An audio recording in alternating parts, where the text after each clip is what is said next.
The car buying process wasn't invented to confuse you.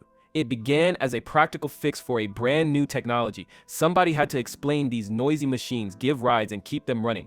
Over time, though, layers of incentives, financing, and add-ons piled on top of that simple idea. What started as a helpful local service slowly turned into an experience that for many people feels complicated and hard to trust. That feeling matters. A car is one of the biggest purchases in a household, right next to a home and healthcare. If the path to ownership feels foggy, prices shifting, paperwork stretching, unfamiliar fees, it's natural to wonder whether the system can be clearer. The goal here isn't to point fingers, it's to trace how we got this way and how to make smarter, calmer choices inside the system that actually exists. There's a bigger story too.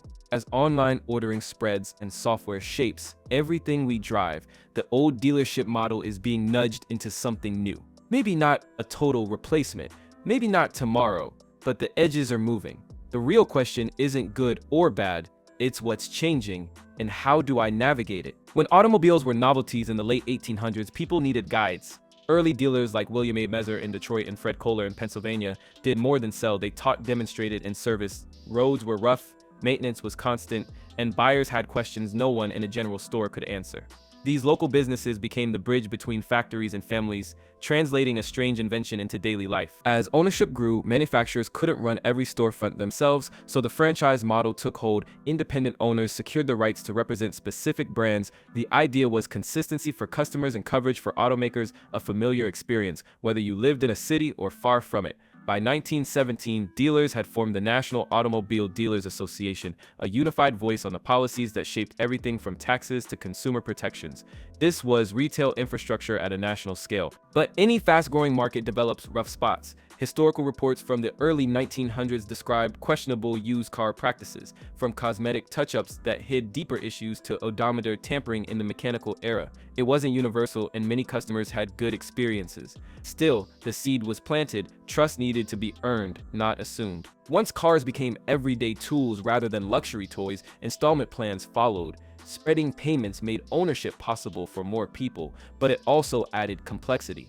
Buyers focused on monthly numbers, contracts grew longer and more detailed, and when something gets complicated, a knowledge gap opens between the person writing the paperwork and the person signing it. Historical reviews, including government studies of the late 1930s, described PACs and undisclosed fees attached to financing and insurance. The finding wasn't that every sale was unfair. It was that profits increasingly came from parts, accessories, and paperwork rather than the vehicle alone. The center of gravity was already shifting away from the car itself. When a business relies on small additions instead of a single sticker price, the customer experience naturally gets harder to parse. This didn't make dealerships enemies, it made them businesses. Incentives shape behavior, and those incentives were pointing toward the finance office. The next era would reinforce that trend in a new way. After World War II, America was on the move. Families needed transport, suburbs expanded, and the showroom was a stage. Bold ads promised deals that would be gone tomorrow. Shoppers sometimes arrived to find that the impossibly low-priced model had just sold, with higher margin options ready to view. The effect was straightforward: get you in the door with one number, guide you out with another. Regulators took notice. The Federal Odometer Act in 1972 made rollbacks a federal offense, addressing an abuse that had shadowed used car lots for decades. The Federal Trade Commission's used car rule, finalized in the 1980s, required a window sticker disclosing whether a used vehicle came with a warranty and what it covered. Transparency improved. Paperwork became plainer. But clarity isn't a switch you flip, it's a habit you build. And while fraud shrank in some areas, creativity grew in others. That's how a system evolves. Close one door, open a window. The flow didn't stop. It just found new paths. In the 1980s and 1990s, a new playbook matured around what buyers felt most: the monthly hit to their budget. If a shopper anchored on a payment rather than the total cost, extra products could be bundled into that number without drawing as much attention. Extended service plans, credit insurance, protection packages, accessories, prep fees, each item could be defended as optional. But when stacking happens inside a monthly, optics change. The customer sees one round number. The line items sink into the fine print. It's important to keep the tone balanced here. Extended service plans can be genuinely useful for some owners. Protective coatings can matter in certain climates. The issue isn't that an add-on exists, it's whether the buyer understands what it is, what it costs, and whether they can say no without friction. Legal doesn't always mean clear, and when clarity slips, trust slips with it. By the end of the decade, the industry looked cleaner on the surface. Fewer obvious shortcuts, fewer headline-grabbing abuses, yet consumers still reported feeling outmaneuvered. The tools had changed, the basic tension hadn't. The 2000s price transparency, sites that tracked MSRP, invoice estimates, incentives, and typical transaction figures made it easier for shoppers to estimate a fair deal that looked like the end of mystery. It wasn't.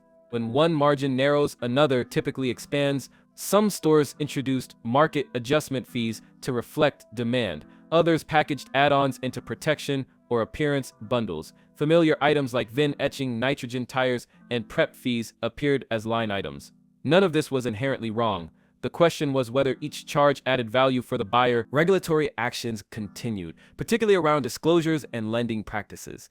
News stories examined whether certain customer groups were offered less favorable loan terms, adding a fairness debate to the price debate. And in the background, online reviews exploded. Nearly every store seemed to carry 4+ stars.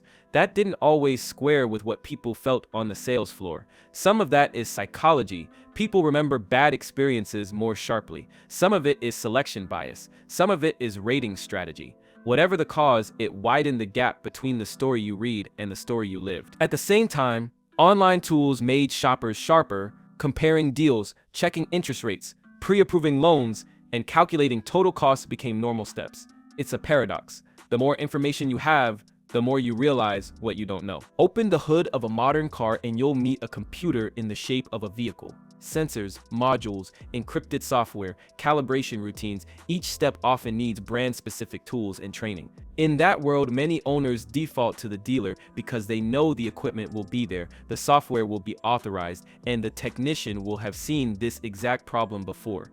That specialization is reassuring. It also concentrates revenue in the service department. Right-to-repair conversations run alongside this. Independent shops want access to the data and tools necessary to fix what they're capable of fixing.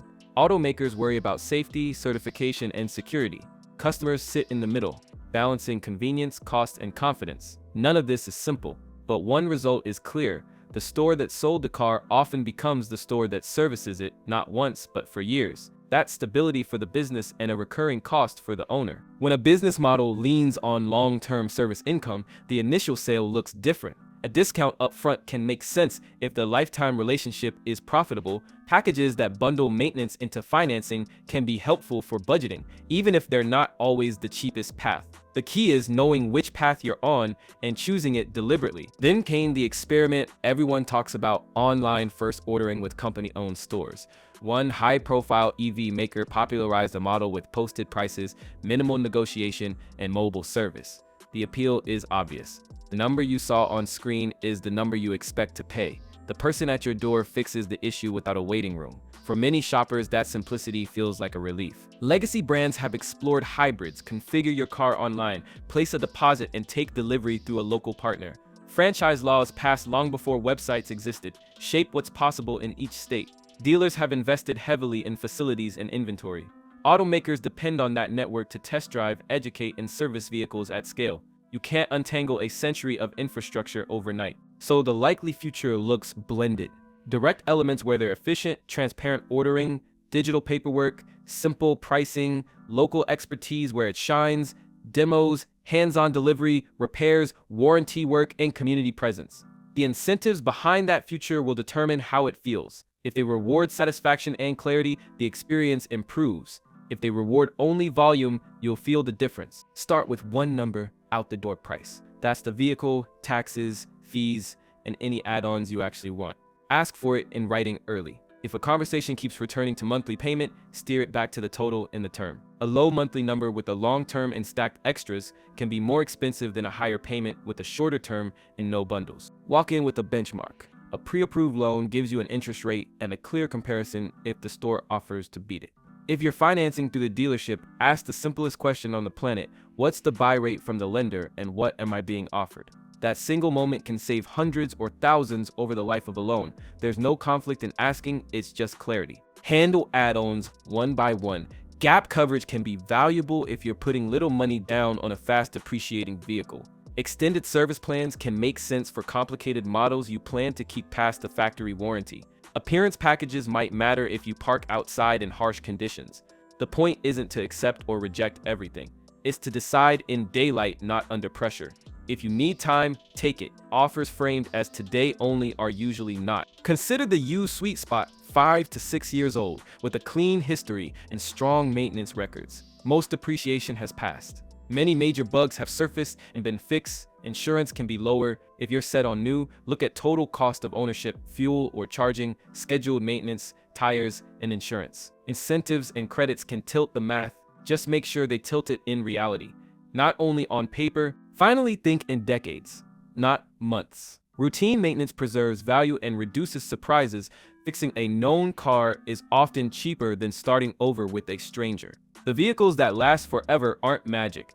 They're maintained. Your calm discipline, oil, brakes, fluids, tires, timing quietly pays you back. Imagine a few changes that don't require reinventing the wheel. Standardize, plain language, out the door quotes. A simple disclosure box for financing that lists buy rate, offered rate, and the dollar impact of the difference. Menu pricing for common service jobs posted online with a range for diagnostic time. Clear opt-in add-on checklists with prices next to each item and no pre-checked boxes. You could still say yes to anything, you just do it with your eyes open. Policy can help, but so can incentives. Stores that measure success on long-term satisfaction and repeat business, not just immediate volume, tend to behave differently. Technology can help too. Digital paperwork that matches the screen to the signature reduces last-minute surprises.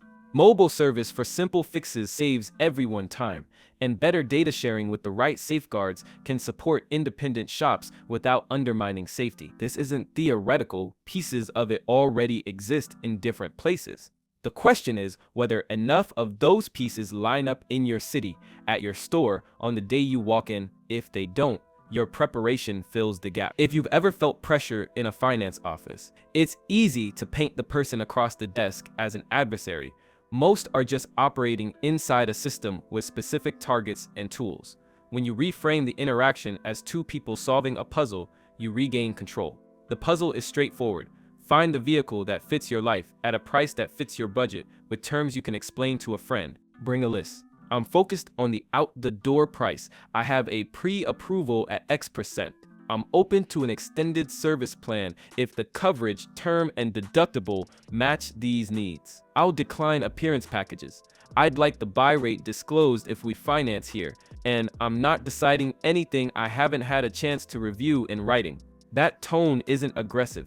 It's clear. It sets expectations without raising voices, and it often shortens the process for everyone. Remember that you can pause, leave, think, compare, and return the next day. If a deal evaporates in 24 hours, it probably wasn't the right deal. Calm buyers make better choices, and good stores prefer calm buyers because they're less likely to regret the purchase later. Trust is built in small moments. A salesperson who answers, "I don't know, let me check," earns more of it than someone who always has an instant answer. A manager who prints the rate sheet and puts the buy rate on the table earns more than one who repeats the same explanation. A service advisor who calls with options, not just a number, earns more than one who speaks in absolutes. You can nudge those moments. Ask for printouts. Repeat the key figure. Back to confirm. Separate the deal into parts, vehicle price, fees, taxes, financing, add-ons, then recombine it yourself. When you catch a mismatch, assume it's a mistake before you assume it's a tactic. People are less defensive when you give them a way to correct something without losing face. That gives you what you want: accurate numbers and a smoother path to yes or no. Ordering on a screen feels clean. You pick the color, the wheels, the tech package, the number updates. You click, but there are things a screen can't replicate: the way a steering wheel feels in your hands, the way the seat supports your back after 30 minutes, the noise your family makes when you open the second row, even the smell of the cabin material on a hot day. No spec sheet can tell you whether a feature you love on paper will annoy you in traffic. That's why a blended future makes sense. Configure from your couch. Yes, but also test drive on the roads you actually drive. Pick up the car with someone who can show you how to set profiles, pair phones, and use driver assist features responsibly. Then go home with confidence. not a stack of unanswered questions. Convenience and care aren't opposites, they're complements. A teenager buying a first car doesn't need a lecture. They need a framework. Show them how to compare out-the-door offers instead of arguing over monthly payments. Explain depreciation with a simple graph. Walk them through an online loan calculator and what 1 percentage point means over 4 or 5 years. Have them call an insurance agent to quote 2 different models they like, then ask them to teach it back to you in plain language. That skill, turning complexity into clarity, will save them money for the next 40 years. If they're tempted by aftermarket accessories, let them price those same items outside the store. Some are cheaper later, some are only practical when installed at delivery. The point isn't to say yes or no, it's to model deliberate choices. Once they experience that control, the entire process feels less intimidating. The dealership system grew because it solved a real problem at a time when cars were confusing and fragile. It adapted as the country changed, as financing normalized, as regulations tightened, and as software took over the dashboard. Along the way, it picked up habits that can leave buyers feeling like they're speaking a second language. Even when nothing improper happens, complexity itself is exhausting. But complexity isn't destiny. The industry is already experimenting with simpler pricing, online workflows, and mobile support. Independent shops are pushing for fair access to tools. Shoppers are walking in with more information and clearer boundaries, and plenty of stores take pride in doing right by customers because they know reputation compounds over decades. So where does that leave you? With a plan you can put in your pocket. Ask for the out-the-door price. Compare the buy rate and the offered rate. Treat add-ons as individual decisions. Consider the used sweet spot. Maintain the car you own. Make time your ally, not your enemy. You don't need to win a negotiation. You just need to stay oriented around what matters to you. If the future becomes fully transparent, great, you'll be ready. If it stays hybrid, also great, you'll still be ready. The vehicle you drive should fit your life, not your stress level. Clarity lowers stress. Calm protects your wallet, and every step toward a clear process, by you, by the store, or by the industry, makes the next buyer's day a little easier than yours.